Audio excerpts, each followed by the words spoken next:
contingent upon a good inspection Yeah. or whatever, because we don't want It's to. contingent on the inspection of the building, which y'all are wanting to do, and I think you should do.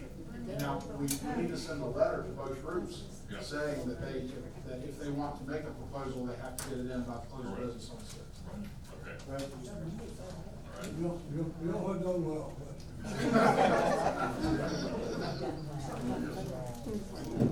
That's what we can pay the big bucks for first, right?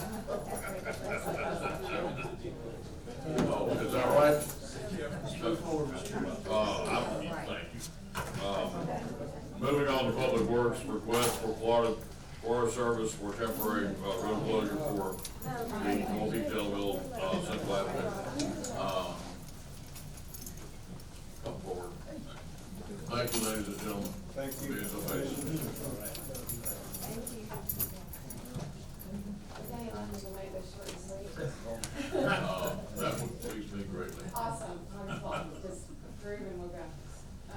Do we have a beetle infestation on Twin River State Forest, which is just on the west side of the Withlacoochee River, where it meets the Swanee, just directly north of 90. We are requesting a closure temporary during the daytime hours only during our logging operation. We are not felling trees into the road, we are not going to be splitting trees into the road. All measures will be taken to not damage road. The only request is that we're trying to eliminate potential safety to vehicles that may be traversing on the road, with trees coming down, snags, limbs flying. Things happen, logging operations can be adventurous. We need the road to not have people driving on it when there's trees that are 70 feet tall to 100 feet tall coming down into the right of way. We have a very narrow swath to work with. We have county grade, we have a power line. If we're gonna aim for something, it's not the power line. We're gonna aim interior at all times, but if something goes astray, it's gonna land in the road to some degree. Our intention is to do cleanup every evening, to have tree limbs and so forth out of the road so that evening hours, the road is traversable. But during the daylight hours, during the logging operation, it would not be traversable. The goal is to have the completion done within 3 to 4 days. However, we have Dorian coming to visit with us, so now we are at a complete standstill. The intent, they are moving in on Friday. We have a dual parcel involved in this salvage cut. The other one is not pertinent to y'all at all. But they are directly down the road, so they will be staging on Friday on Forest. The goal was to be getting to this particular strip, on Tuesday. The intent was to ask for Tuesday through Friday for daytime closure.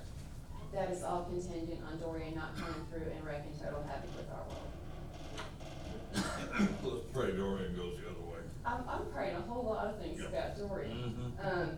So the salvage cut being what it is, the longer those trees are standing, the more snags we're going to have. The more snags we have, the more things are gonna fall on the road over the next several years. We wanna get as many trees out of there while they are still alive, still harvestable, still safe and livable.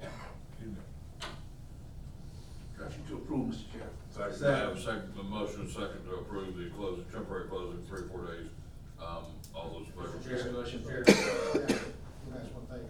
So we're thinking it's gonna be September 3 is when you're gonna The start. goal is the 3rd, yes, Yeah. Tuesday the 3rd through Friday. One thing, when we've had to, and for this road, that there's no residences on this road. right? That's correct, there is no residences, it is solely a county grade that connects Murr to 90. The major transportation for people is getting back and forth to Pilgrim Pride, they can go around. And certainly y'all can close the road temporarily, however you want to do it. One of the things though that's happened in the past is you really want to get some signage up. This road's gonna be closed on X day, and you wanna do that early, because what you're gonna have is people that are using that as a cut through to get to places, and Right. now they can't anymore. So to the extent you could, go ahead and put up some signs, but now, do we even know it's gonna be September 3rd, or that could change? If Dorian does not affect us, it will be September 3rd. Okay, that would be my only, I think you're gonna wanna have put signs Yeah. up. Mr. Just Lonnie, in can the we, past where we've Mr. done- Lonnie, let me ask, can we get signage up, those, I guess, electronic signs that this road will be closed? We have barricades that we do on the railroad closure, Yeah. and we can change the dates on them. Okay. I'll have to check and see if they have the flashing lights, but Well, We can something probably on make it signs, that let's people know that's going to be closed.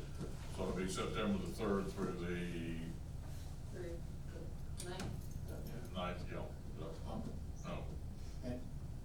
we say daylight hours, are we talking about specific times, or are we saying mean daylight hours, just? I would go with daylight hours, because those owners are gonna work until they can't Well, see what we anymore. would like to do is, if we're gonna close it, I just talked to Lonnie about this, but if we're gonna close it, we wanna close it. We don't wanna open and close it, and it'd be better just to close it if you don't close it. I agree with him 100%, we were just trying to placate, so Well, please, no. close it down. It actually would be better for us and for the road department just to close it. And my other request, because Monday is a Labor Day scenario and there's a holiday involved, if we can get signage out there tomorrow or Friday, because those people that are going back and forth on shift, they're gonna come in on Tuesday not realizing that that road is closed, and they are gonna have a delay. I would be more than happy to go over to Pilgrims and give them a personal announcement visitation from myself, so that they can tell their workers that that road will be closed. I can do that. I cannot do that tomorrow, I'm in court. I can do that first thing Friday morning. Probably gonna give them something they can hand out. Yeah. It said road closed, and Yeah. that would, then they could just hand it out to their people there.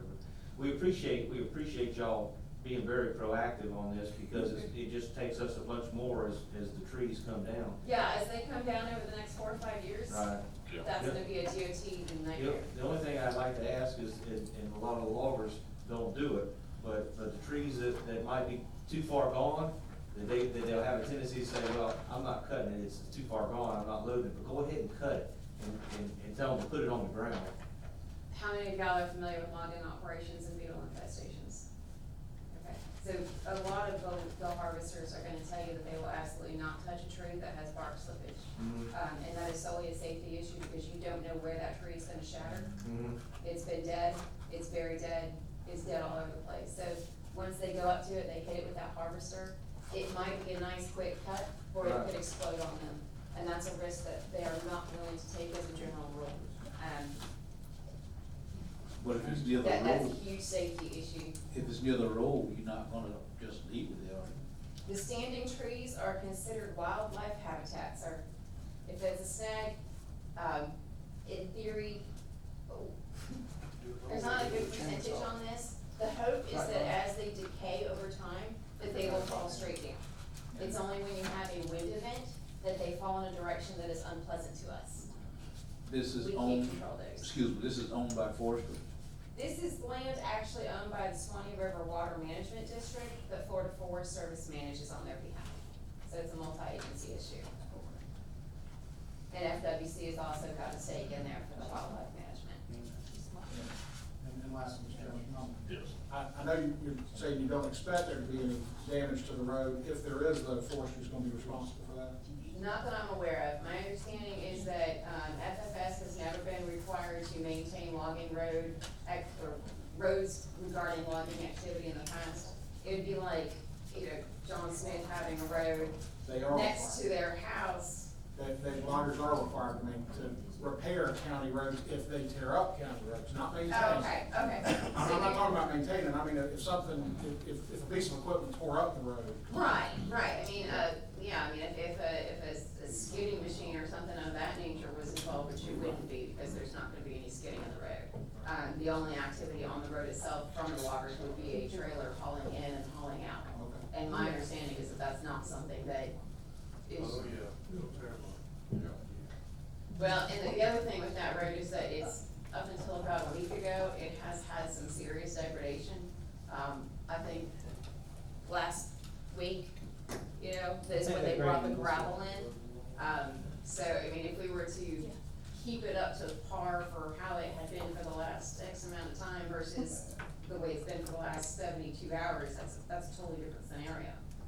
That the gravel's made a huge difference, and everybody, I'm sure, greatly appreciates that, because I can barely get down it, and I've got 4-wheel drive. But yeah, FFS does not have access to road graders.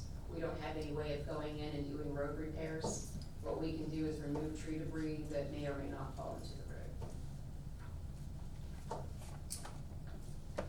Question? Mr. Moore, call the roll. All right. I have a motion, and, all those in favor of closing the road in question, signify by saying aye. Aye. Pose same sign, 5-0. Closed, hopefully for the third through the, what did we say, the ninth? Whatever Friday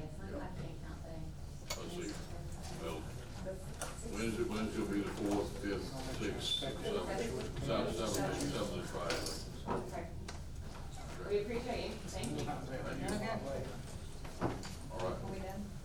All right. That being all the regular business, I guess I'll be. Commissioner Moore, I yield my time, Mr. Chairman. Commissioner Waller, I yield my time, Commissioner Martin. Yeah, man, we've been here long enough. Commissioner Davis, I hope you're not. Well, I'm sorry. I know it. I'm going to be, and it is, maybe I feel like a concern to us, but I would like Brian to give a brief update on y'all's trip to the Forest. Yesterday, was it? Yes, yes, yes. Yep. Had a great trip. That was the first meeting of the Turnpike Committee. And the morning started off with everybody, all three Turnpike committees in one room. Secretary of DOT spoke about the project. Senator Galvano, who championed the project, spoke. And then they went through different information, the sunshine laws and other things for people who weren't familiar with that. And then in the afternoon, they broke apart into each piece of the turnpike that committee met. And they again went through some sunshine information, talked about, DOT provided a lot of general information about each county, talked about each county in particular with their assets and interest. And they talked about the Senate bill, discussed that a little bit. And then each person on the committee discussed, where they were from, who they were. And I thank the governor and Senator Galvano for their foresight in creating this legislation, and passing it, that will bring economic opportunity to the rural communities. And there was a lot of time spent from the environmental side. They kind of opened it up for people to discuss, what kind of a workshop, discuss really things that they were concerned about. And then they opened it up to the public, and let them talk about what they were concerned about.